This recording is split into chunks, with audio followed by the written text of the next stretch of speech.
வணக்கம் students. Next நம்ம பார்க்க போகிறது enhanced ER model.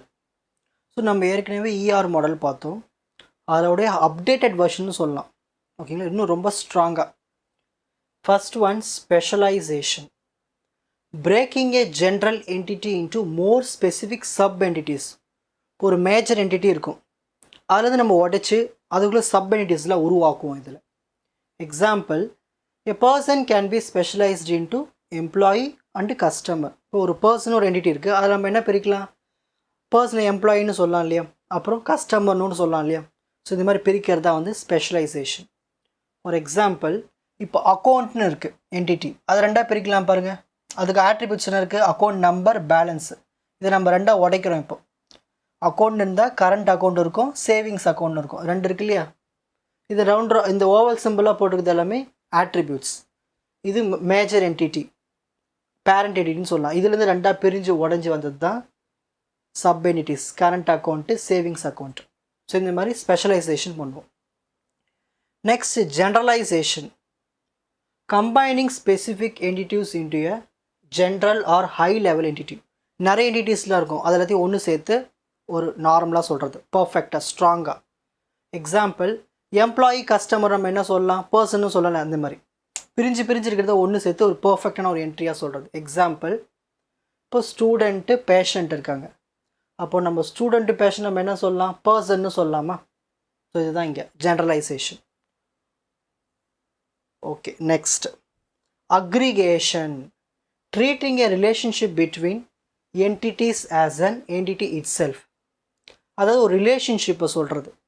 Example, an employee works on a project and the relationship can be treated as an entity that links to the department. இப்போது ஒரு employee என்ன பண்ணுறாரு? ஒரு ப்ராஜெக்டில் ஒர்க் பண்ணுறாரு. அப்போது ரிலேஷன்ஷிப் என்னவாக இருக்கும்? அந்த என்டிட்டி வந்து டிபார்ட்மெண்ட்டில் லிங்க் ஆகிருப்பார். ஃபார் எக்ஸாம்பிள் இங்கே பாருங்கள், இப்போது ஒரு காலேஜ் இருக்குது. காலேஜ் என்ன பண்ணுறதுன்னா ஒரு கோர்ஸை ஆஃபர் பண்ணுறது.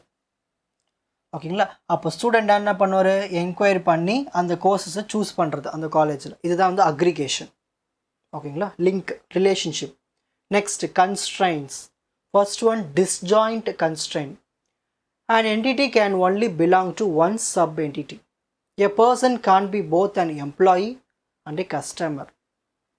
ஸோ பர்சன்னு ஒரு என்டிட்டி இருக்குது, அதை நம்ம ரெண்டாக பிரிக்கலாம், எம்ப்ளாயி, கஸ்டமர்னு. ஆனால் இதில் ஏதாவது ஒன்று தான் வந்து டிஸ்ஜாயிண்ட்டாக இருக்கும். ஸோ பர்சன் எடுத்துகிட்டோம், ஒன்று எம்ப்ளாயாக இருக்கணும், இல்லை கஸ்டமர், ரெண்டுமே இருக்க முடியாது இல்லையா. Next overlapping. an entity can belong to multiple sub entities. For example, a person can be both an employee and a customer. இது எப்படி சொல்லலாம்னா ஓவர்லேப் ஆகும். ஃபார் எக்ஸாம்பிள், ஒரே கம்பெனியில் வேலையும் செய்யலாம், அந்த கம்பெனியில் வாங்குகிற ப்ராடக்ட்டையும் யூஸ் பண்ணிக்கலாம், பை பண்ணலாம். ஸோ இது நம்ம அப்படி சொல்லலாம், overlapping. Complete. Every entity must belong to sub entity. அதாவது கம்ப்ளீட்னு எதை சொல்லணும்னா, நம்ம யூஸ் பண்ணுற அந்த ப்ராஜெக்டில் ஒவ்வொரு என்டிட்டியுமே வந்து சப் என்டிட்டிக்கு வந்து பிலாங்காக இருந்துச்சுன்னா, அதோட இணைப்பில் இருந்துச்சுன்னா நம்ம கம்ப்ளீட்னு சொல்லுவோம். ஃபார் எக்ஸாம்பிள், இப்போ ஸ்டூடெண்ட்னு ஒன்று எடுத்துப்போம். ஸ்டூடெண்ட்டு, ரோல் நம்பர், மார்க்ஸ், இது எல்லாமே ஸ்கூல் டேட்டா பேஸ் கூட கனெக்ட் ஆகிருக்கும். இந்த மாதிரி சொல்கிறது. Incomplete. Some entities might not belong to any sub entity. For example, இப்போ ஸ்டூடெண்ட் டேட்டா பேஸ்ட்டு வச்சுப்போம். அதில் student name, roll number, marks, phone numbers, insta ID, அப்புறம் ஸ்டூடெண்ட்ஸ்னுடைய மற்ற ஏதாவது ஐடிஸோ இல்லை மற்ற ஏதாவது விஷயங்களோ நம்ம அதில் இணைக்க மாட்டோம், அது தேவையில்லாதது. ஸோ அந்த மாதிரி தேவையில்லாத எல்லாமே இன்கம்ப்ளீட் என்டிட்டிஸ்னு சொல்லுவோம்.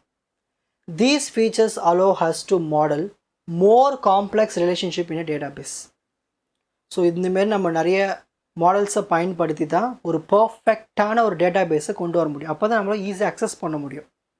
ஓகேங்களா, பர்ஃபெக்டான டேட்டாவை ரெட்ரீவ் பண்ண முடியும். இப்போ screenshot time. So first enhanced ER மாடல்னால் என்ன? ஃபஸ்ட்டு ஸ்பெஷலைசேஷன் என்னது? பெரிய என்டிட்டியை உடைச்சி சின்ன சின்ன என்டிட்டிஸாக பிரிக்கிறது. பிரிஞ்சு போன என்டிட்டிஸ் எல்லாம் ஒன்று சேர்த்து பர்ஃபெக்டான ஒரு என்டிட்டியை உருவாக்குறது, ஜென்ரலைசேஷன். அப்புறம் ஒரு ரிலேஷன்ஷிப் ஏற்படுத்துது மற்ற என்டிட்டிஸ் கூட, அக்ரிகேஷன். அதுக்கு ஒரு எக்ஸாம்பிள். கன்ஸ்ட்ரைன்ஸ்னா என்னது, டிஸ்ஜாயிண்ட்னா என்ன, ஓவர்லாப்பிங்னா என்ன, கம்ப்ளீட்னா என்ன, இன்கம்ப்ளீட்னா என்ன. ஸோ இது எல்லாமே நம்ம பயன்படுத்தி ஒரு பர்ஃபெக்டான ஒரு டேட்டா பேஸ் ரிலேஷன்ஷிப்பை க்ரியேட் பண்ணிக்கலாம். உங்களுக்கு இந்த கண்டென்ட் ஈஸியாக புரிஞ்சிருக்கும்னு நினைக்கிறேன். வாட்ச் அதர் எபிசோட்ஸ் இன் த appropriate playlist. Fuji silver academy strength success clarity. வணக்கம்.